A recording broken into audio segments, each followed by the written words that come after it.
Merdeka. Saudara, tadi pagi saya khotbah di satu tempat. Saya bilang gini, apa benar sih kita punya pahlawan-pahlawan yang hebat, yang gagah perkasa, yang pernah menang melawan penjajah yang ada di bangsa ini gitu ya. Pertanyaannya gitu. Karena bangsa ini paling tidak pernah dijajah oleh 6 bangsa ya. Yang pertama bangsa Portugis ya, Portugis. Makanya sampai hari ini bahasa Portugis masih digunakan di Indonesia. Misalnya kata mija, mija itu meja kita. Kemeja baju bahasa Portugisnya kemeja. Sepatu ya, sepatu bahasa Portugis yang pernah menjajah Indonesia. Selain Portugis ada Prancis, lalu ada juga Spanyol yang pernah menjajah, ada juga Belanda, ada Inggris, ada Jepang. Kita dijajah oleh 6 negara, saudara. Dan terakhir kita dijajah oleh bangsa kita sendiri lewat korupsi, saudara. Tapi yang saya maksud dari 6 negara yang menjajah kita, rasanya kita nggak pernah menang loh lawan mereka. Kita nggak pernah ada pahlawan yang ya tiba-tiba revolusi menang gitu, nggak ada, saudara. Indonesia itu menang kalau menurut pandangan saya karena kita waktu dijajah Jepang itu penjajahan yang paling berat menurut saya, paling jahat. Kita menang bukan karena kita lawan Jepang hebat, tapi karena di Jepang dijatuhkan bom namanya Little Boy. Tanggal 6 Agustus tahun 45 oleh Amerika, 4,5 ton bom Hiroshima. Lalu tanggal 9-nya bom yang kedua Fat Man ya, 9 Agustus. Dan 15 Agustus Korea merdeka, Indonesia juga merdeka, bukan karena ada pahlawan, tapi karena kita bersama-sama bersatu menyatakan kemerdekaan. Teksnya kami bangsa Indonesia dengan ini menyatakan kemerdekaan Indonesia. Hal-hal yang menyangkut pemindahan kekuasaan kami lakukan dengan tempo yang sesingkat-singkat dan sebagainya. Merdeka itu anugerah dari Tuhan. Ada amin? Kalau Amerika nggak bom Jepang, Indonesia tetap masih dijajah sampai hari ini. Jadi saya percaya bahwa kemerdekaan kita itu anugerah dari Tuhan. Ada amin? Bilang kiri kanan, anugerah kemerdekaannya gitu. Ya, bukan karena hebatnya bangsa kita, tetapi karena Tuhan bermurah hati dengan bangsa kita. Lalu pertanyaannya, ada apa dengan kemerdekaan yang kita akan peringati besok, saudara? Karena besok tadi juga saya di gereja sana sama merah putih gitu ya. Hampir semua gereja mempersiapkan merah putih dan kami ya saya dari Jaringan Doa Nasional kita di sini mempersiapkan besok itu ada perayaan 81 tahun kemerdekaan Indonesia, saudara. Dan uniknya juga saudara, besok itu tanggalnya 17, ya 1 tambah 8 itu kan 1 tambah 7, 8. Bukan 16, 1 tambah 6, 7, bukan 17 salah. Jadi tanggalnya 17 itu 8, lalu bulannya juga bulan 8, tahunnya 26 juga 8, saudara. Ya kan, 8, 8, 8. Dan presiden kita, presiden ke-8 lagi saudara. Ada apa dengan angka 8 saudara? Ya saya ini pendeta penggemar angka saudara, angka-angka. Dan kebetulan waktu tadi pagi ada orang kirim video sama saya. Pak, ini yang terjadi di Hiroshima, saya mau coba putar sedikit, saya nggak tahu kalau nggak ada halangan ya. Saya bisa tayangkan sedikit di sini tentang video yang tadi pagi baru disampaikan kepada saya ya. Ini sebentar, sorry. Udah keluar ya? Ada suaranya? Nah, 45 adalah hari yang tidak akan pernah dilupakan sejarah. Karena untuk pertama kalinya, sebuah senjata berkekuatan atom digunakan dalam upaya mengakhiri Perang Dunia Kedua. tidak seorang pun yang tahu dan pernah membayangkan seberapa dahsyat kekuatan bom itu. Dan kota Hiroshima akan menjadi tempat pertama di dunia di mana sebuah bom atom uranium seberat 4,5 ton bernama Little Boy akan dijatuhkan. Namun, di balik bencana mengerikan yang menewaskan puluhan ribu jiwa dalam sekejap, sebuah mujizat nyata terjadi kepada 8 orang misionaris Yesuit 8 yang orang berada hanya misionaris. 1,3 km dari pusat ledakan. Mari kita simak kisah lengkapnya. Pukul 08.15 Oke, pagi, saya nggak lanjut lah. pesawat pengebom Pokoknya ceritanya ada 8 orang misionaris yang tinggal di Hiroshima tidak mengalami apa-apa. Bahkan sampai udah habis perang pun diperiksa semua keadaannya sehat, nggak beracun, nggak mati. Dan dia meninggal tahun 82, belum lama, 82 yang lalu, saudara. Ini unik juga angka 8 ini. Saya baru tahu tadi pagi, saudara. Dan kebetulan saya lagi ngitung-ngitung tentang angka 8, ya, angka 8. Saya mau tunjukkan kepada saudara. Jadi kalau soal angka saya punya nggak salah. Kalau RI 1 bisa salah, saudara. Ya, kalau saya rasanya sih ya puji Tuhan lah. Mana nih? Kok angka 8, maaf ini saya lihat ya, saya lihat. Wah ini, sebentar. Kok nggak bisa turun ya kan? Oke, angka 9 dulu lah. Kok nggak bisa? Angka 9 tuh lucu juga. Tulisan Indonesia tuh 9 ya, hurufnya 9. Dulu kita dikenal dengan Nusantara juga 9. Kita dikenal dengan Majapahit 9. Kita dikenal dengan Singosari 9 juga ya. Sriwijaya 9. Bahkan sebelum Sriwijaya kita dikenal dengan nama Sundaland. Sundaland itu meliputi Singapura, Malaysia, dan Pulau Jawa. Semua itu disebut Sunda, itu 9, saudara. Itu unik juga lah ya. Nah ini yang saya ingin sampaikan kepada saudara tentang angka 8 tadi ya, saudara ya. Jadi kenapa Yesus disunat hari yang ke-8, saudara ya? Karena dibuang yang kotornya, saudara. Ya semoga kita pun merayakan ulang tahun kemerdekaan ke-81, kotor-kotoran korupsi semua dibuang lah sama Tuhan. Hari ini bisa kebongkar, saya percaya kalau bukan Tuhan nggak mungkin, betul? Saling bongkar dan semuanya itu karena Tuhan ya. Lalu kita juga tahu ada 8 orang yang diselamatkan dari bahtera ya.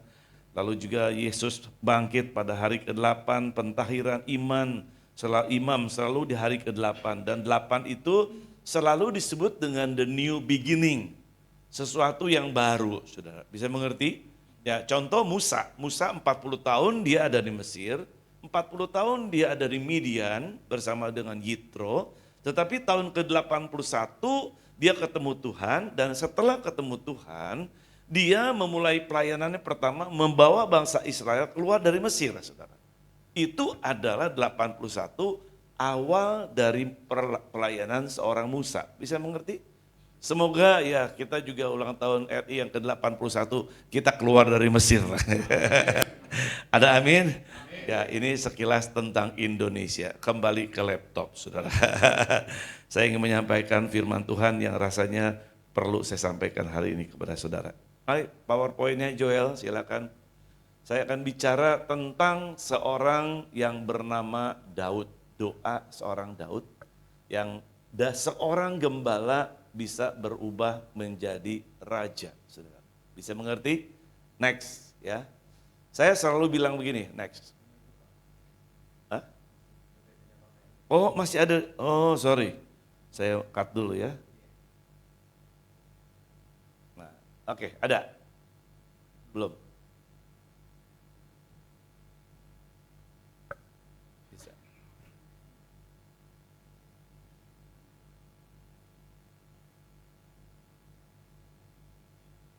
Itu tadi OB saya bisa main-main di sini gara-gara ada yang suka pakai di sini. Dia Alkitabnya hafal semua. Padahal dia kan masih sholat tuh. Udah.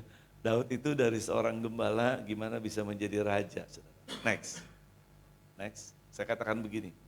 Berkat itu bukan selalu diasumsikan dengan uang. dapat uang, dapat benda ya. Walaupun kita butuh uang untuk memenuhi kebutuhan hidup kita. Tapi berkat itu adalah bagaimana kita bisa melihat dan menyaksikan Tuhan melakukan sesuatu dalam hidup kita, itu namanya berkat. Halo. Amin. Dan untuk bisa melihat Tuhan bekerja dalam hidup kita, biasanya kita dikasih masalah, saudara. Bisa mengerti? Dan lewat masalah itu sesuatu yang tidak bisa kita selesaikan. Kita baru bisa melihat kalau selesai, itu bukan karena kita, tapi karena Tuhan. Gitu. Amin. Makanya tidak ada mujizat yang bisa kita lihat tanpa persoalan dan pergumulan. Tetapi lewat masalah kita bisa melihat Tuhan dan Tuhan itu ada dan menyertai kita. Sehingga kita tahu Tuhan mengasihi dan memelihara setiap kita. Ya, saya contohkan Daud, kenapa? Next, kita kasih lihat Daud. Daud itu dari gembala menjadi raja, ya tentunya dengan sikap-sikap yang luar biasa, bisa menjadi raja. Kenapa? Next. Karena dia mengalami pergumulan. Pergumulan dia bukan setahun, 2 tahun, saudara. 13 tahun, saudara. Dia diburu oleh Saul, bapak mertuanya, mau dibunuh, saudara. Bahkan bukan cuma bapak mertuanya, saudara. Ada juga anaknya, Absalom, mau bunuh dia. Kalau dilawan gimana, saudara, dibunuh anak sendiri, ya kalau mau dibunuh juga bapak kandung, bapak mertua sendiri, kayaknya nggak boleh gitu, saudara. Walaupun dia bisa bunuh kalau mau, dengan semudah itu tidak dilakukan. Kenapa? Karena dia lebih percaya dengan firman Tuhan daripada akalnya sendiri. Padahal orang-orang di sekitarnya udah sebel, udah bunuh aja beres. Tapi Daud nggak lakukan itu, saudara. Dia percaya Tuhan turut bekerja dalam segala sesuatu untuk mendatangkan kebaikan. Kira-kira begitu kalau dalam bahasa perjanjian barunya seperti itu. Ada amin? Dan untuk itu saya ambil satu hal yang Daud alami, next ya. Dari Mazmur 13 ayat 2 sampai 6. Ya, kita mau baca sama-sama ya. Baca di Alkitab saudara. Enggak ada yang bawa Alkitab. Semuanya tergantung ini ya, betul ya. Saya kemarin belum lama khotbah di satu tempat, semuanya tergantung dengan ini, saudara. Pak, maaf, ininya rusak Pak, LED-nya. Wah, sampai susah banget gitu ngikutinnya. Nggak bisa ngikutin, teksnya nggak ada. Makanya saya selalu bilang, hati-hati dengan yang namanya iPad, iPhone, saudara. Kita harus punya basic tentunya firman Tuhan. Ada amin? Karena baca Alkitab dengan baca iPad beda, saudara. Karena dia nggak punya photographic memory. Kalau saudara baca flat aja, saudara warnain bisa, tapi nggak masuk di otak saudara. Tapi kalau dalam kertas, saudara coret atau saudara gimana ya, itu waktu saudara ngedip ada namanya kayak orang foto gitu. Dan nggak lupa, dibuka lagi nanti ketemu lagi saudara. Hafal gitu, lebih hafal. Kenapa? Karena saya dulu disebut dengan pendeta 1000 ayat. Jadi kalau ada orang tanya ayat, saya langsung keluar aja. Padahal nggak mikir sudah. Kenapa? Kita basicnya ini. Tapi setelah tahun 2014, 15 ya saya pun mulai pakai iPad, gampang carinya segala macam. Akhirnya yang dulunya spontanitas itu hilang, saudara. Makanya beberapa tahun sekarang terakhir saya kembali kepada Alkitab ya. Ini enak tapi nggak bagus, saudara. Karena banyak anak kecil sekarang ditanya, seminggu berapa hari? 7 hari. 2 minggu berapa? Cari kalkulator dulu, saudara. Bisa ngerti, saudara? Iya kan? Karena saking gampangnya, ini mempermudah tapi jadi bahaya. Nggak melatih otak kita. Ya ini bahaya. Kita tetap pakai, tetapi basic kita harus tetap kembali pada Alkitab. Ada amin? Di rumah awas, jangan sampai nggak punya Alkitab. Ya jemaat dari New Life Community harus punya Alkitab, saudara. Amin, saudara. Makanya baca Alkitab setiap hari, selesai 1 tahun. Amin. Yuk kita baca sama-sama. 3, 2, 1. Berapa lama lagi Tuhan kau lupakan aku terus menerus? Berapa lama lagi kau sembunyikan wajahmu terhadap aku? Berapa lama lagi aku harus menaruh kekhawatiran dalam diriku dan bersedih hati sepanjang hari? Berapa lama lagi musuhku meninggikan diri atasku? Pandanglah kiranya, jawablah aku ya Tuhan Allahku, Buatlah mataku bercahaya supaya jangan aku tertidur dan mati. Supaya musuhku jangan berkata, aku telah mengalahkan dia, dan lawan-lawanku bersorak-sorak apabila aku goyah. Tetapi aku kepada kasih setiamu aku percaya, hatiku bersorak-sorak karena penyelamatanmu. Aku mau menyanyi untuk Tuhan karena ia telah berbuat baik kepadaku. Amin. Yang berbahagia kita yang sore hari ini mendengar firman Tuhan serta menjadi pelakunya. Ada amin?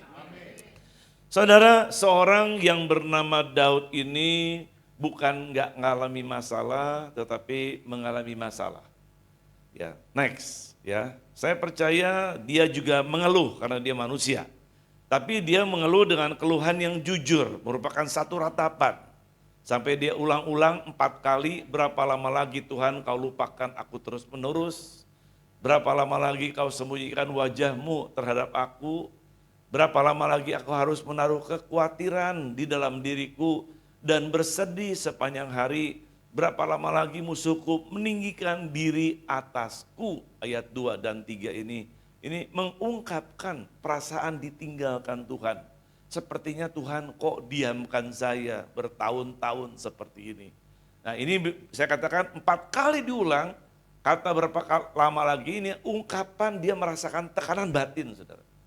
Daud yang sangat dikasihi Tuhan dan tidak ada di Alkitab, Tuhan sampai bilang inilah orang yang paling aku kasihi, saudara. Selain Yesus tentunya ya, dia katakan yang dicintai Tuhan, kasih Tuhan, yang nurut sama Tuhan, dan dari keturunan Daudlah lahir Yesus Kristus, saudara. Itu karena Daud setia dan luar biasa. Tapi dia mengalami keluh-keluhan. Jadi pergumulannya seolah Tuhan diam, hatinya sedih, seolah-olah musuhnya menang gitu. Jadi iman itu tidak selalu kuat, tetapi Daud tetap datang kepada Tuhan. Tuhan tidak akan menolak keluhan orang yang jujur, saudara. Amin, saudara. Ya, saya percaya ya kita juga mungkin sebagai manusia bisa saja mengalami hal yang seperti ini, sepertinya nggak dijawab-jawab. Tapi percayalah Tuhan tetap ada, saudara. Ada, amin. Dari muka-muka kelihatan ini banyak yang mengalami seperti Daud juga, saudara. Merasanya Tuhan jauh, tapi percayalah Tuhan tetap setia walaupun kita nggak setia, saudara. Amin. Tetap Tuhan memelihara kita, Tuhan memelihara Daud, Tuhan tetap memelihara kita. Ada amin?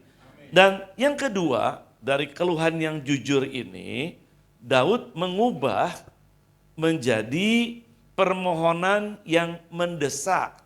Ya, ayat yang keempat dan kelima, Daud katakan, pandanglah kiranya, jawablah aku ya Tuhan Allahku, buatlah mataku bercahaya supaya jangan aku tertidur dan mati, supaya musuhku jangan berkata aku telah mengalahkan dia, dan lawan-lawanku bersorak-sorak apabila aku goyah, saudara. Jadi dari permohonan yang jujur dari ratapan tadi, dia ubah sekarang, pandanglah kiranya, jawablah aku, buat mataku bercahaya bisa melihat ke depan, saudara. Jangan biarkan aku tertidur dan mati, bukan mati yang dimaksud mati gitu. Jangan izinkan mataku kelopaknya nggak bisa terbuka gitu. Capek banget dia ngadepin masalah. Biar aku bisa melihat dan aku nggak sayu gitu yang dimaksud, saudara. Ingin lihat ke depan seperti apa gitu. Ini permohonan dari seorang Daud, saudara. Ada amin? Artinya dalam keluhan, dalam ratapan yang dialami, dia ubah menjadi permohonan yang mendesak. Dia bilang pandanglah, butuh perhatian, jawablah, butuh respon dari Tuhan. Mata yang bercahaya adalah butuh pengharapan tentang masa depan. Saya percaya setiap kita punya masa depan yang penuh harapan bersama dengan Tuhan. Ada amin? Saudara, saya yakin bahwa Tuhan turut bekerja dalam segala sesuatu untuk mendatangkan kebaikan. Mungkin masalah belum selesai, tapi percayalah Tuhan gak tinggalkan kita. Tuhan tinggalkan Daud. Ada amin? Dan yang terakhir, cepat banget yang terakhir. Cepat-cepat pulang, saudara. terakhir dari permohonan yang mendesak ini, Daud mengubah menjadi satu kepercayaan yang menuju ke kemenangan. Kenapa? Di ayat 6, ayat terakhir, tetapi aku, ya berbalikan dengan keluhan dan permohonan tadi, kepada kasih setiamu aku percaya. Hatiku bersorak-sorak karena penyelamatanmu. Yang kapan? Yang dulu. Gitu. Yang dulu pernah lawan singa, melawan beruang, menang. Lawan Goliat juga menang. Karena Tuhan yang memenangkannya gitu. Makanya aku mau menyanyi untuk Tuhan. Karena ia telah berbuat baik kepadaku, saudara. Ini menjadi iman. Halo. Iman adalah dasar dari segala sesuatu yang kita harapkan dan bukti dari segala sesuatu yang belum kita lihat. Iman itu belum ada tapi kita percaya, saudara. Ini imannya Daud gitu. Amin. Jadi yang Tuhan mau adalah iman. Kalau dulu ditolong, ya perubahan drastis dari putus asa menjadi iman. Kalau dulu ditolong, yakin sekarang juga ditolong. Karena kasih setia Tuhan tidak berubah dan juga kebaikannya tidak berubah. Gak mungkin. Kalau dulu ditolong, sekarang dibiarin, gak mungkin lah. Saudara yang pernah mengalami mujizat dulu, ke depan tetap ada mujizat buat saudara. Amin. Tapi yang Tuhan mau adalah sekarang bagaimana kita memiliki iman. Next. Ya. Tuhan katakan gini dalam Roma 10 ayat 17. Jadi iman timbul dari pendengaran dan pendengaran oleh firman Kristus, bukan firman Tuhan. Beda kalau firman Tuhan ini Alkitab, saudara, firman Tuhan. Kalau firman Kristus adalah firman yang diurapi. Dan kalau diurapi, saudara bisa jadi rema, yakin gitu. Ya, bisa mengerti? Ada pengurapan Tuhan, itu menjadi kekuatan buat saudara. Dan Yesus katakan, lalu Yesus menjamah mata mereka sambil berkata, jadilah kepadamu menurut imanmu.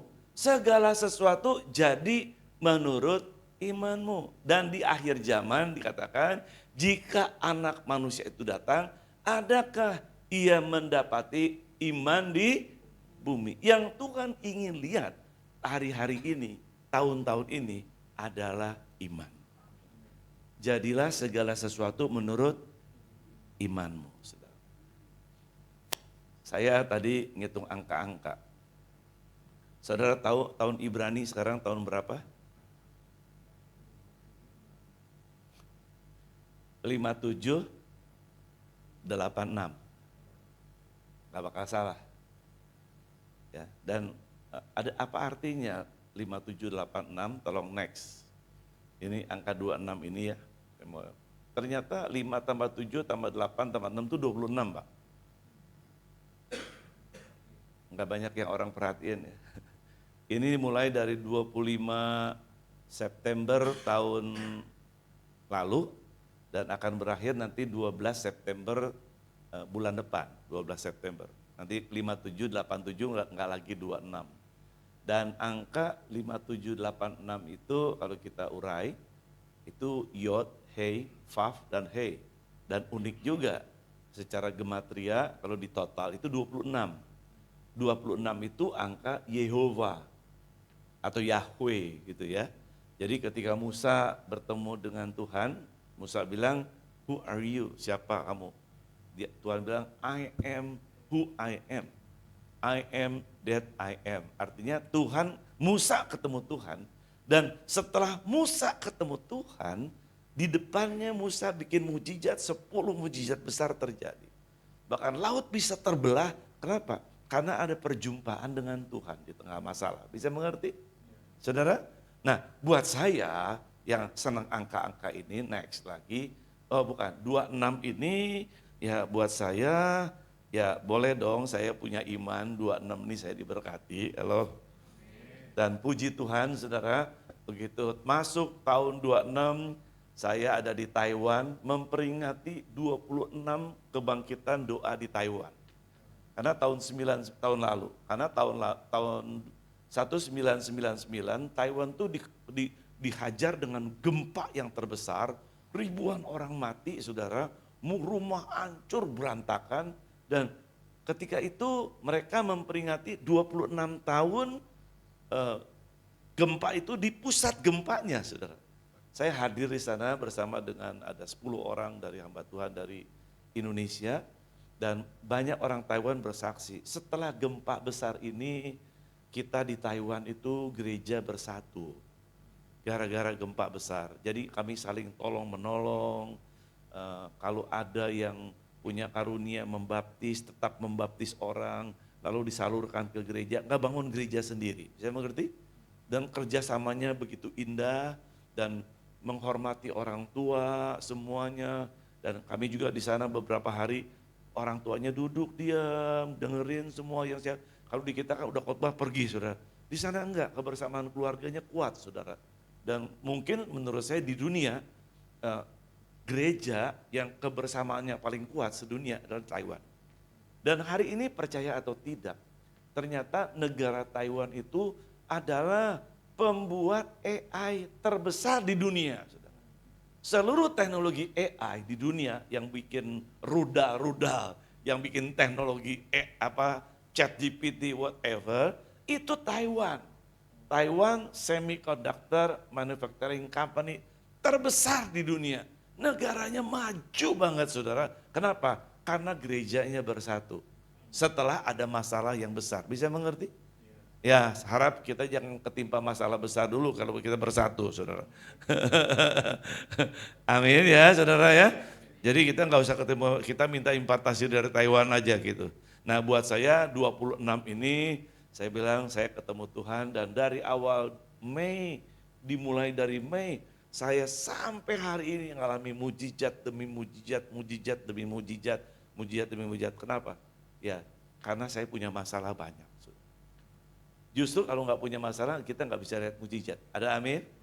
Sebagai contoh gini, yang belum lama lah ya. Saya ada di Australia di bulan April sampai Mei, 1 bulan. Bapak udah di sini ya, April Mei ya? Sudah di sini ya? Saya 1 bulan karena anak saya 2 di Australia, mantu saya 2 juga, cucu saya ada 2, ada 3 di sana di Australia. Lalu kami ya pindah-pindah ke tempat satu, tempat dia pindah-pindah karena maunya yang lama, yang lama. Ya tapi saya nggak betah, saudara, dingin banget, saudara. Ya suhunya 5 derajat, 6 derajat. Aduh, kalau di sini dimatiin AC kan tenang. Sana nggak bisa dimatiin, saudara. Pakai heater kepanasan, nggak enak, ngap gitu. Jadi udah pengen pulang aja, sebulan udah pengen pulang, saudara, walaupun anak di sana. Tapi ya kita punya pelayanan, pengen pulang. Dan itu tepatnya tanggal 6 Mei yang lalu, saya bilang sama istri saya, kita check in ya, tanggal 8 kita pulang, karena 2 hari kan, 2 kali 24 jam, kita check in, dapat kursi yang bagus, kita dapat jam yang bagus, ya kita pulang tanggal 8 Mei. Tapi malam itu, tanggal 6, saya pergi ke rumah anak saya yang 1, ternyata mereka lagi nangis berdua, suami istri, sama cucu saya juga ikut nangis juga. Kenapa? Karena besan saya, orang tua dari mantu saya yang anak cuma satu-satunya, waktu itu harus diadakan tindakan operasi malam itu, kalau enggak akan meninggal. Jadi ususnya ngalami penyakit ABC gitu, sudah di CT scan, sudah di MRI, udah tanya profesor yang paling pintar, tetap harus operasi. Kalau operasi ada 2 kemungkinan, dia bisa hidup atau dia bisa mati. Tapi kalau nggak dioperasi, pasti bisa mati. Dan operasi pun ada 2 kemungkinan, bisa cacat, bisa selamat, saudara. Artinya kemungkinan hidupnya cuma 25%. Lalu malam-malam saya tenangin menantu saya, tenangin istri saya, anak saya, ya sampai makan pun mereka nggak makan, saudara. Mereka cari tiket mau pulang waktu itu juga ke Indonesia. Akhirnya saya bilang gini, percaya dengan fakta. Bukan percaya, akui namanya fakta. Fakta perlu diakui ya. Jangan juga, oh enggak sakit, ya sakit. Dokter bilang, ya udah. Lalu saya telepon besan saya juga, sama saya bicara, akui namanya fakta. tetapi yang dipercaya adalah firman Tuhan. Bisa mengerti saudara? Ya, fakta akui dong, dokter periksa, dokter juga dari Tuhan. Tetapi kita percaya firman Tuhan katakan oleh bilur-bilurnya kamu sembuh. Akhirnya setelah saya tenangkan, tetap dia beli tiket.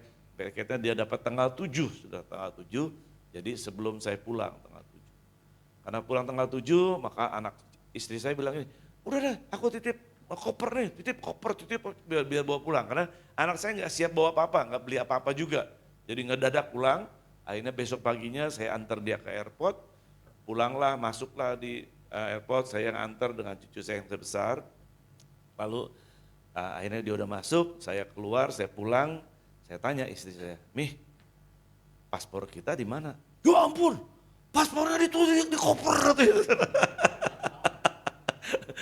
Oh, coba telepon masih keburu. Halo, udah, Pak, koper di mana? Ya udah masuk lah, aku udah mau naik, udah mau flight.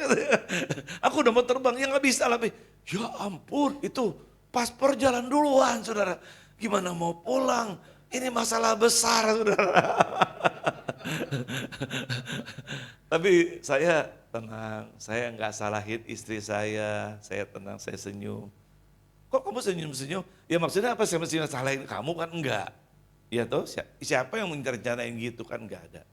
Tapi dalam tenang itu saya telepon kawan saya punya masalah nih, ini paspor gini. Dia bilang, udah ke KJRI aja. Waktu itu udah agak siang kan. Nah, saya temuin dengan Pak ini ya, saya hubungi. Oh iya Pak, bisa, tapi kami udah mau tutup, tinggal 1 jam gitu. Wah, sampai enggak ya? Udahlah, sampailah gitu. Akhirnya dengan iman, udah sampailah sebelum 1 jam. Jangan terlambat ya, kami hujan lagi saudara. Akhirnya sampai ke sana memang tamu tinggal 1, lalu saya masuk ke sana dibantu lah sama orang ya. Dia lihat datanya segala macam, dikeluarin data semua dari internet semua. Ternyata visa Amerika semua, saya bisa keluar semua dari situ. Terus dia bilang gini, Pak, saya kalau ngurus paspor hilang mah sering. Tapi kalau paspor jalan duluan baru kali ini nih Pak katanya. Lalu tamu yang cuma satu-satunya itu bilangin lagi, Pak kenapa? Paspor hilang ya? 3 hari itu Pak. Dalam hati saya nggak jawab. Saya udah mau pulang lu 3 hari lagi. Saya nggak jawab saudara. Saya dengan iman, Tuhan ini udah nggak tahan, udah pengen pulang. Ada orang mau nikah lagi. Minggu udah jadwal, udah 2 kali salah, masa salah lagi saya bilang. Ya saya mau pulang. Tapi akhirnya dibantu sama orang dan luar biasa. Dalam hitungan 1 jam saudara, bisa keluar SPLP, paspor yang baru. Semua karena Tuhan. Kalau bukan Tuhan gak mungkin saudara. Dan orang itu lantaran kerjanya begitu kerasnya, saya mau kasih uang $100, dia tolak, dia gak mau. Dia bilang, Pak resminya aja, resmi gimana? Ya $10 satu, jadi $20. Ya saya bayarlah $20 saudara. Saya bayar, saya kasih terima kasihnya bukan main saudara. Saya yakin sampai di tanda tangan sama Komjen, sama ini semua, beres semua. Dalam 1 jam saya bilang gak mungkin. Tapi bagi Tuhan gak ada yang mustahil. Semuanya pas ada. Dan akhirnya tanggal 8 saya bisa pulang ke Jakarta. Puji Tuhan saudara. Waktu saya pulang kemari, saya datang ke besan saya karena anak saya, cucu saya di sini ya. Ternyata aneh juga saudara. Dia gak jadi dioperasi. Padahal waktu itu udah operasi. Dan akhirnya dokter periksa berikutnya, gak usah dioperasi. Dan akhirnya dia sembuh saudara, gak usah dioperasi. Ya tepuk tangannya yang meriah saudara. Artinya Tuhan lawat dia saudara. Dan sudah bersaksi di mimbar ini 2 kali bersaksi. Kalau bukan Tuhan gak mungkin. Tetapi bisa lihat Tuhan di tengah masalah. Kalau gak ada masalah gimana bisa lihat Tuhan? Ada amin? Yang tadinya saudara kalau datang ke gereja ini pulang ngerokok di bawah. Aduh punya besan maluin juga masih ngerokok. Tapi sekarang puji Tuhan, udah gak ngerokok lagi saudara. Udah gak berani rokok lagi saudara. Ada amin? Amin? Jadi saya percaya kalau bukan Tuhan Yesus gak mungkin itu terjadi. Di tengah-tengah masalah yang besar, kita akan melihat mujizat yang besar. Karena ini adalah tahun 26. Ada amin? Jadi masih ada kesempatan nih, sebulan ini saudara bisa lihat Tuhan. Ada amin? Ya, kalau saudara lihat Tuhan nggak mungkin nggak ada berkatnya. Saya impartasiin di tempat ini. Ya, masalah saudara akan selesai dalam bulan ini. Ada amin? Masalah besar enggak? Oh kalau kecil-kecil mah Tuhan nggak tolong, nggak usah tolong kerjain. Sesuatu yang kecil, yang nggak masalah bisa saudara kerjain sendiri. Siapa nama WL-nya? Patrick. Patrick, kalau saya minta uang 10.000 bisa nggak? Bisa, karena uangnya lebih dari 10.000 ya. Tapi kalau saya minta 200 juta bisa nggak? Pakai itu kan berarti ya walaupun ada mungkin nggak bisa ya. Jadi sesuatu yang lebih besar dari kemampuan Patrick itu masalah. Kalau lebih kecil dari kemampuan Patrick nggak masalah, betul? Kalau yang lebih besar masalah. Masalah adalah sesuatu yang lebih besar dari kemampuan kita, masalah. Kalau lebih kecil nggak masalah. Tembok ini, beton ini lebih berat dari saya. Betul? Saya lihat dari kanan, dari kiri, dari belakang, depan, tetap aja lebih gede beton ini, lebih berat-berat beton ini, saudara. Dan kalau kita pandang dari manapun, tetap aja ini lebih besar. Betul? Jadi kita ngapain mandang sesuatu yang lebih besar? Harusnya jangan pandang tembok ini dong, pandang bangunan ini yang lebih besar sekali. Kalau saudara pandang bangunan ini besar, ini jadi kecil, halo? Amin? Makanya jangan liatin masalah, lihat Tuhan yang besar, halo? Kalau lihat Tuhan yang besar, ini jadi masalahmu jadi kecil. Ada amin? Jangan takut dengan masalah yang besar karena kita punya Tuhan yang jauh lebih besar. Amin. Justru saudara dikasih masalah yang besar, saudara akan melihat mujizat yang besar. Ada amin? Satu lagi kesaksian. Setelah COVID, saya mengalami krisis keuangan di tempat ini. Maaf nih, dulu gereja kami 3 kali ibadah. Jam 7, jam 10, jam 5 sore. Kalau jam 5 sore di sini pemain bass kita, pemain drum kita Jimmy Manopo ya. Pemain drum kita Yance, pemain musiknya dulu Pak Willy Sumantri atau mungkin ada Pak Arnold Potir, Diana Nasution, semua di sini Minggu Stahitu. Elo di sini kalau sore, jam sore yang gini Pak. Sore banyak. Kalau yang siang yang jam 10 itu sampai atas orang nggak cukup yang di bawah. Bungkusnya penuh. Tapi puji Tuhan beberapa waktu mulai berjelang kurang. Saya ngurusin jaringan doa, konsen di sana kurang ya. Henny Kristianus itu dulu pernah WL di tempat ini. Dan sampai hari ini ibunya ada, tadi pagi juga ada di sini. Ibunya Henny Kristianus. Dia pernah WL, sekarang lebih besar, ya puji Tuhan juga kan kerajaan Allah. Halo? Amin? Ya, jadi itu yang terjadi kita waktu itu, wah nggak ada masalah. Tiba-tiba begitu COVID, orang hilang, donator kita juga pada hilang. Maksudnya dibawa ke surga, saudara. Omanya Tina Tun di sini pulang juga, saudara. Ya, semua pulang-pulang, ya buat saya tetap ucap syukur. Jadi selama COVID sampai beberapa bulan memasuki tahun 26 ini, kita mengalami defisit yang sangat luar biasa. Tapi tiba-tiba bulan September om saya meninggal. Saya punya om. Dan om saya itu adalah pematung nasional. Kalau saudara lihat di Kebayoran dekat Senayan ada patung yang api itu pematungnya namanya Munir Pamuncak. Itu om saya, saudara. Dan semua patung yang ada di grup Ciputra, perumahan Ciputra, kuda semua, itu adalah om saya yang buat, saudara. Ya, yang di mana di Imam Bonjol, mana ada patung di Ponorogo, dia yang buat juga. Dia maestro patung. Dan dulu saya kenalkan dia dengan Ciputra, yang kenalkan dengan Pak Ciputra saya, saudara.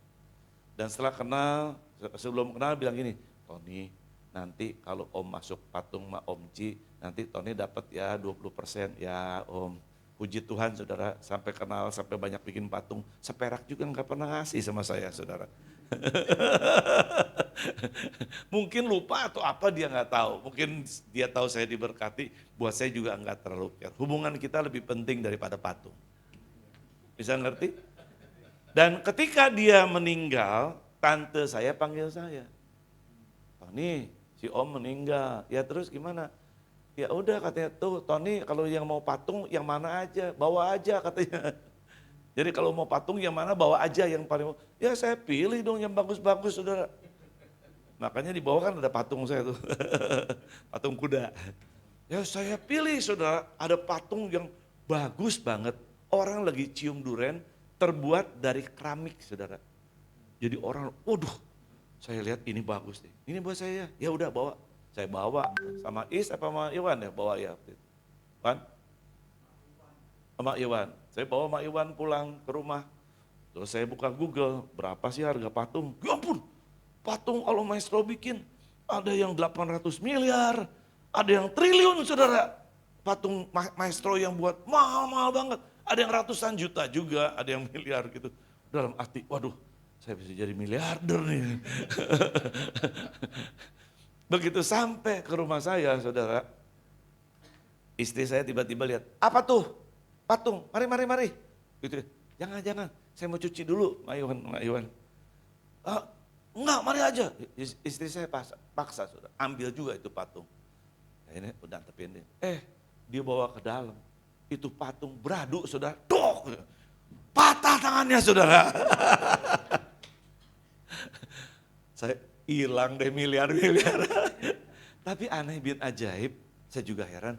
Saya nggak marah, saya nggak apa, saya diam aja saudara. Saya diam, istri saya juga kan serba nggak enak kan.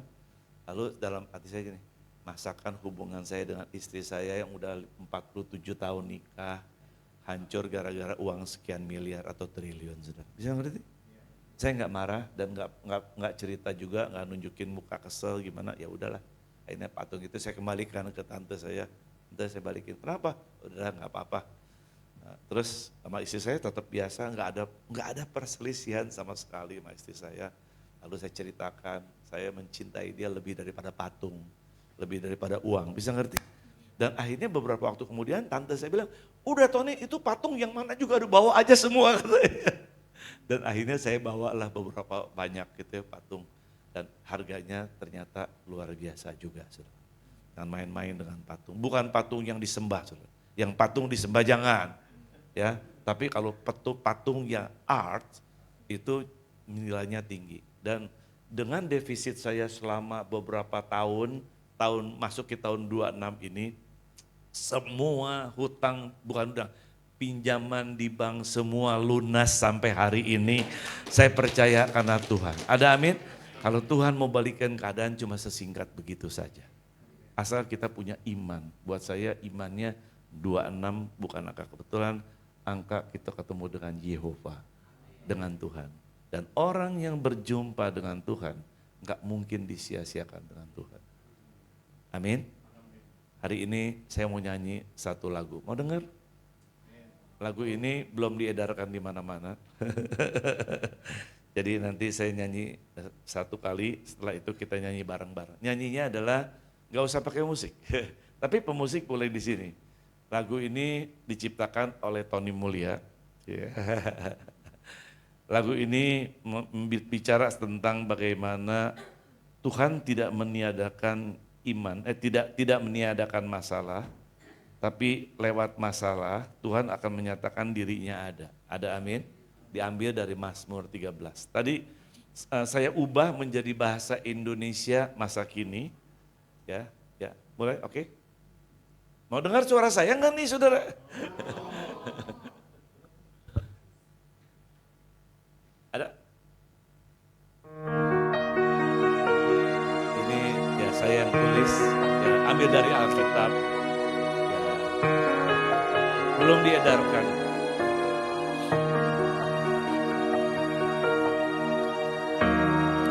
Sampai kapan kau melupakanku? Sampai kapan sembunyikan wajahmu? Sampai kapan kau taruh khawatirku? Rasa sedih sekian waktu. Sampai kapan kau tinggikan musuhku? Pandanglah dan jawab doaku. Buat mataku dapat bercahaya. Jangan biarkan letih dan sayu, tetapi ku percaya akan kasih setiamu. Hatiku kan bersuka karena penyelamatanmu. Aku memuji Tuhan, sebab Kau baik bagiku. Aku menyembah Tuhan, sebab Kau baik bagiku. Mudah kan? Ya kan? Ini Daud loh saudara, yang mengungkapkan bahwa berapa lama lagi ya. Kita nyanyikan sama-sama ya. Ya. Sampai kapan Kau melupakanku? Sampai kapan sembunyikan wajah-Mu? Sampai kapan Kau taruh khawatirku? Rasa sedih sekian waktu. Sampai kapan Kau tinggikan musuhku? Pandanglah dan jawab doaku, buat mataku dapat bercahaya. Jangan biarkan letih dan sayu, tetapi ku percaya akan kasih setiamu.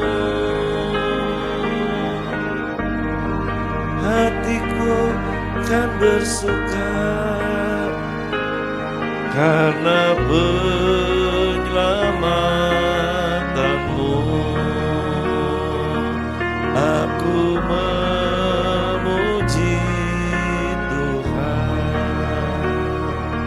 sebab Kau baik bagiku. Aku menyembah Tuhan, sebab Kau baik bagiku. Tolong di-cut Joel. Ya ini mungkin sebagai ungkapan juga apa yang saya rasakan, bukan sebulan, 2 bulan, setahun. Saya dalam mengembalakan, bukan wah langsung jadi gembala, jadi hebat. Saya bayar perpuluhan pernah 1 bulan cuma 100.000. Berarti income saya cuma 1 juta. Gereja nggak bisa cukupin saya. Tuhan sepertinya Tuhan tinggalin saya. Saya sempat bilang begitu. Ini Tuhan kayaknya udah nggak berkenan lagi. Sempat saya ngomong gitu saudara. Saya nangis, tapi Tuhan diemin aja saudara. Bertahun-tahun kayak begitu. Tapi ketika Tuhan tolong sebalik telapak tangan gitu ya. Semua bisa beres. Ada amin? Saya punya gereja ini bukan karena ada donatur saudara. Saya punya gereja, Tuhan percayakan bukan saya punya, ini Tuhan punya. Makanya dipakai siapapun saya kasih saudara. Saya bukan karena ada donatur, bukan karena saya punya uang, tetapi karena saya punya iman. Saudara. Waktu itu saya kontrak gereja di Arta Gading, kontrak 2 ruko. Ketika itu mau habis. Lalu itu masalah buat saya, mumet juga. Mau perpanjang, harganya mahal karena 4 lantai ya, terus 2 ruko. Lalu satu kali datang Morris seru loh gitu. Datang sama saya bilang Morris, tolong doain saya, kenapa? Saya mau perpanjang kontrak ruko gitu, gereja. Terus Morris bilang, kenapa? Mau gereja, mari gereja, saya doain mau gereja katanya. Hah, bukan mau perpanjang, cuma bahasanya kan gak jelas saudara. Jadi ya udah, saya doain aja katanya. Begitu doain, kamu nabur ya? Hah, nabur? Ini aja kurang nabur. udah nabur katanya. Akhirnya saya bilang sama bendahara saya, uang ada berapa? Oh cuma sekian. Ini kita mau perpanjang Pak. Udahlah ambil dulu. Saya kumpulin lagi sama jemaat, berapa banyak? Kita kumpulin dulu saudara. Kita kumpulin uang seadanya, kita nabur lagi saudara. Dalam keadaan susah, nabur saudara. Morrisnya pulang ke Jakarta, 2 hari kemudian ada orang datang sama saya, nawarin gereja. Ya gerejanya gereja ini. Pak Tony mau beri gereja enggak? Mau, saya bilang. Mana? Ini. Waduh, ini ada orang bilang, kenapa bangkrut? Bukan. Dia bangun gereja di Kuningan, saudara. Di Pol semua jadi gereja besar. Ini terserah mau dibeli berapa. Ya, saya tawarlah waktu itu 1,3 miliar tahun 2003. Ya, 2003. Wah, punya iman saudara saya. Karena udah nabur, ya kan? Saya langsung, mana kuncinya? Saya mau lihat. Saya ambil paku 4 biji, saya tempel di situ 1, 2, 3, saya palu. Tuhan, ini milik aku gitu. Hanya dengan iman, saudara, dengan iman. Dan akhirnya caranya gimana? Ada orang pengusaha, Pak, pinjam nama perusahaan Bapak. Gimana? Ya udah beli dulu, kita pakai perusahaan Bapak, kita loan. Kita bukan pinjam, bukan hutang. Loan. Loan 5 tahun ke bank, 5 tahun. Puji Tuhan. Belum sampai 5 tahun, 4 tahun lunas, saudara. Kenapa? Ada orang kirim uang 100 juta, 200 juta kemari. Begitu kirim, saya bilang, dari mana? Enggak mau Pak, kasih tahu dong. Kita mau bilang terima kasih. Udah enggak usah. Padahal bukan meminta kasih, meminta lagi saudara. Dia bilang, enggak usah ketemu. Sampai hari ini enggak ketemu siapa yang kasih saudara. Banyak beberapa, saya enggak tahu siapa. Tapi orang kasih dan nggak pernah cicil nunggak sebulan, nggak pernah, saudara. Semua karena Tuhan. Dan semua karena iman. Ya, saya percaya, saya nubuatkan di tempat ini. Kamu punya tempat nanti sendiri. Amin. Caranya gimana? Cara Tuhan. Tapi hadapi dulu pergumulan demi pergumulan. Percaya, kau boleh meratap sama Tuhan. Ubah itu ratapan menjadi permohonan. Ubah permohonan menjadi doa. Dulu ditolong Tuhan. Dulu kau lihat mujizat Tuhan. Di depan ada mujizat yang lebih besar yang Tuhan buat kita. Amin. Ya, saya mau berdoa. Tuhan.